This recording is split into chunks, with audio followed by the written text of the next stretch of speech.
আগরতলা থেকে প্রায় ৩০ কিলোমিটার দূরে চরিলামের হেরমা নামক একটি উপজাতি এলাকায় আমরা পৌঁছে গেলাম শেকেরকুট স্থিত অরকনির নামক একটি সংস্থার সঙ্গে, যারা ত্রিপুরার প্রত্যন্ত গ্রামগুলিতে নানা রকম পরিষেবা প্রদান করে, যেমন সৌরবিদ্যুতের সাহায্যে পানীয় জলের ব্যবস্থা, পাকা পায়খানা তৈরি, পচনশীল বর্জ্য পদার্থ থেকে জৈব গ্যাসের উৎপাদন ও রান্নার কাজে তার ব্যবহার, এবং অন্যান্য আরও প্রকল্প।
নমস্কার।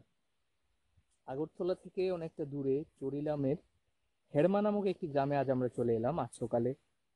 এবং মূলত এখানে আমাদের আসা হচ্ছে অর্কনি নামক একটা সংস্থার সঙ্গে, যারা সমাজ সেবায় যুক্ত। প্রত্যন্ত এলাকার গ্রামগুলোতে ওরা নানা রকম সার্ভিস দিয়ে থাকে।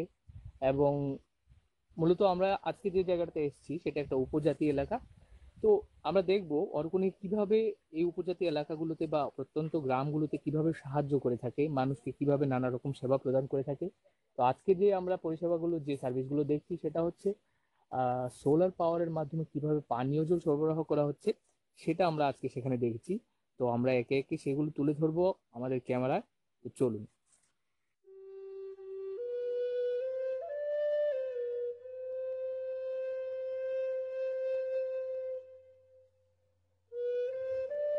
গাড়ি থেকে নেমে আমরা প্রথমে পৌঁছে গেলাম এই গ্রামেরই বাসিন্দা অমিতাভ দেববর্মার বাড়িতে।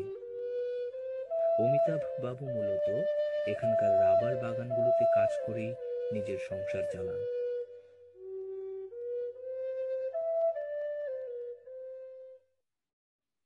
আর কি হয় তোমার? চাষবাস হয়? চাষ জমি কৃষি?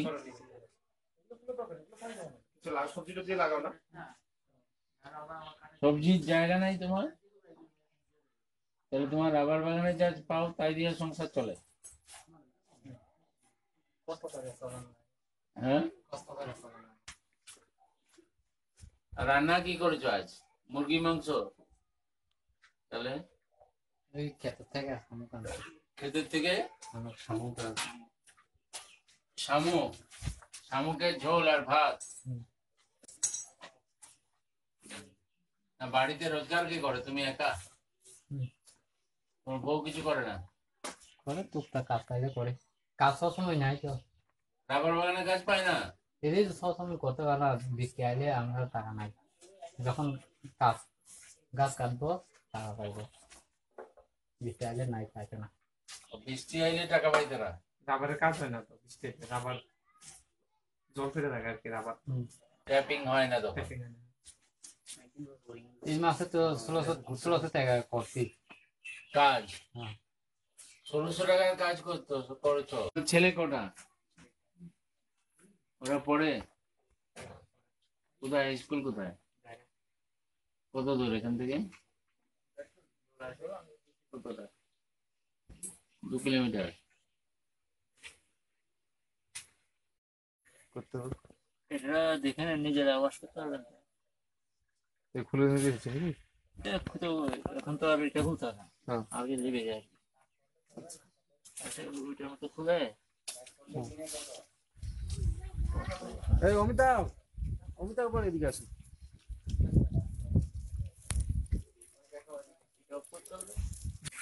তুমি ফিল্টারটা কিভাবে পরিষ্কার করতে হবে তুমি এবার পুরো খুলে দেখিয়ে দাও, কেমন? যখন করবেন একদম দেখিয়ে দাও, হাতে করে দেখিয়ে দাও।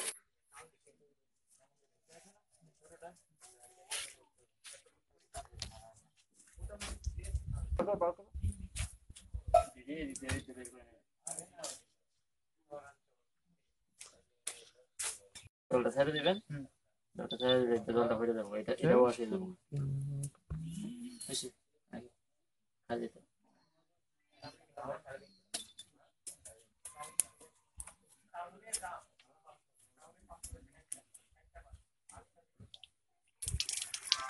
জলটা বাগায় ছেড়ে দিবেন।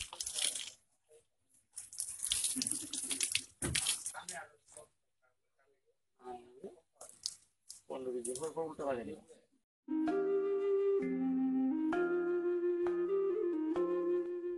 এরপর আমরা চলে যাই এই গ্রামেরই অন্য একটি বাড়িতে, যেখানে কয়েকজন উপজাতি মহিলার সঙ্গে তাদের জীবনযাত্রা, তাদের নাওয়া খাওয়া এসব বিষয়ে নানা আলোচনা হলো। ত্রিপুরায় অনেকগুলো উপজাতি গোষ্ঠীর বসবাস, যেমন মণিপুরী, চাকমা, জামাতিয়া, রিয়া। এদেরই মতো দেববর্মা হলো আরেকটি উপজাতি গোষ্ঠী।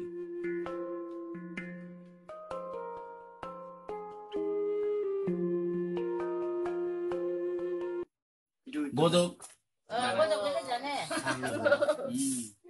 안내를 먼저 걸어가니 깼네 반에 고독다 তুমি বানাইবা, তারপর আমি খাবো। আমরা তো আমরা জানে তুমি যে তুমি খাই বলে তাহলে তুমি কেমনে কেমনে আরে তুমি তো আমার মা, খাইবা আমি খাবো।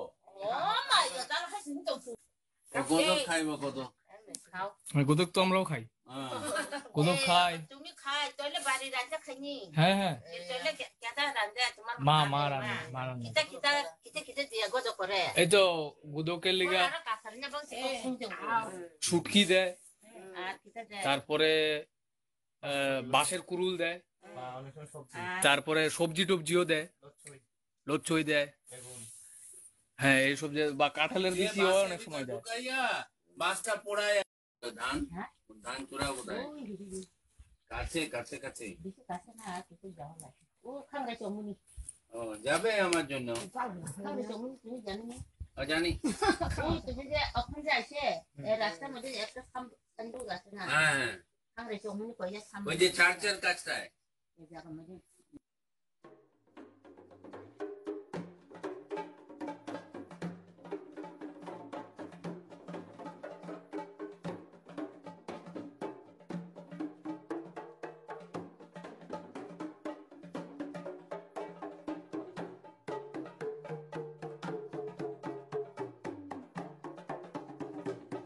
এরপর আমরা অন্য আরেকটি বাড়িতে চলে যাই, যেখানে আরো কিছু অসাধারণ প্রকল্প দেখার বাকি ছিল।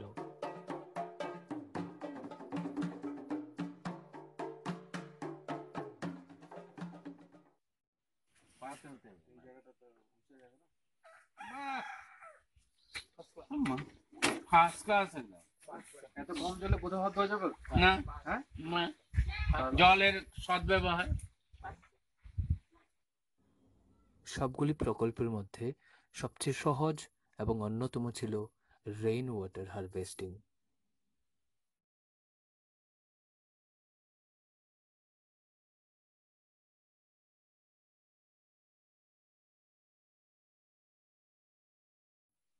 এবারে দেখার পালা অর্কনির দ্বারা নির্মিত উন্নত মানের পাকা পায়খানা।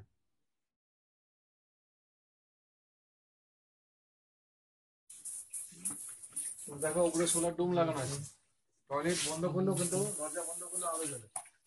বাহ, কি হয়, টয়লেট তো ছোট জায়গা, তো জানলা তো থাকে না, তাহলে কি হয়, অন্ধকার হয়ে যায়। কিন্তু দেখো এটা ঘরের ভিতরে একদম পুরো আলো। আর ফ্যাস দিয়ে দিচ্ছ। প্লাস দেওয়া আছে, সঙ্গে আমার দিকে লাগানো আছে ফ্ল্যাশ। দুটো পরিবার কমন সঙ্গে, মানে যে কটা পাশাপাশি, কিন্তু পরিষ্কার রাখতে হবে, নোংরা করে রাখা চলবে না। একদম সব একদম তার জন্য লোক নিয়ে করা আছে। মানে প্রত্যেক দিন নর্মালি যে যাবে সে পরিষ্কার করবে, তার সঙ্গে সপ্তাহে একদিন একদম এক্সট্রা ইয়ে হবে, পরিষ্কার করা হবে। আর এখন জুতো পর্যন্ত দেওয়া আছে, মানে বাইরে জুতো পরে টয়লেটে যাবে না, আবার টয়লেটে জুতো পরে বাড়ি যাবে না।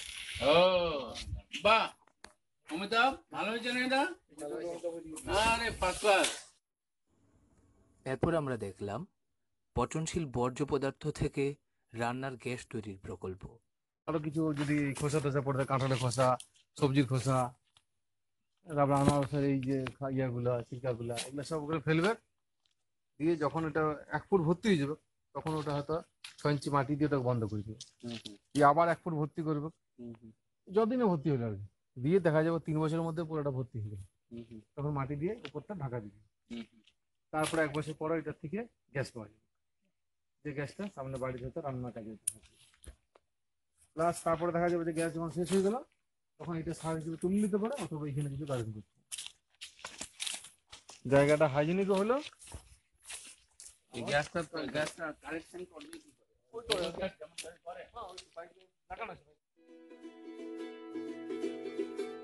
মোটামুটি কয়েকটা প্রকল্প পরিদর্শনের পরে আগরতলায় ফিরে আসার আগে আমরা একটা শেষ সভায় জড়ো হলাম। ওটা বাঁধার একটা কায়দা আছে, এরকম ঘুরাইয়া ধান দিয়ে। এবারে আটিগুলো ঝাড়ে, একবার ঝাড় দিলেই তো শেষ হয়ে যায়, এতক্ষণ সময় লাগে না তো। আবার আমরা এমনি করে আমরা বাড়িতে কম দাম থাকলে এমনি পিঠে নেই। এখন তো মেশিনে আর মেশিনেও তো এরকম দিয়ে দিলে হয়ে যায়। আদি হয় মেশিনে, ইলেকট্রিসিটি তো হয়। আবার ইলেকট্রিসিটি পাও দিবা তো এটা ঘুরবো, তুমি ধান দিবা, ধান দিবা শেষ হয়ে গেল। দিয়ে খড় দিয়ে মানে কি হয়, আরে ঘরের ছাউনি হয়। অর্কনীরের এই অসাধারণ প্রচেষ্টাকে শুধু ধন্যবাদ জানালে খাটো করা হবে। তাই আমাদের শুভ কামনা থাকুক তারা যেন আরো বহু দূর এগিয়ে যেতে পারে।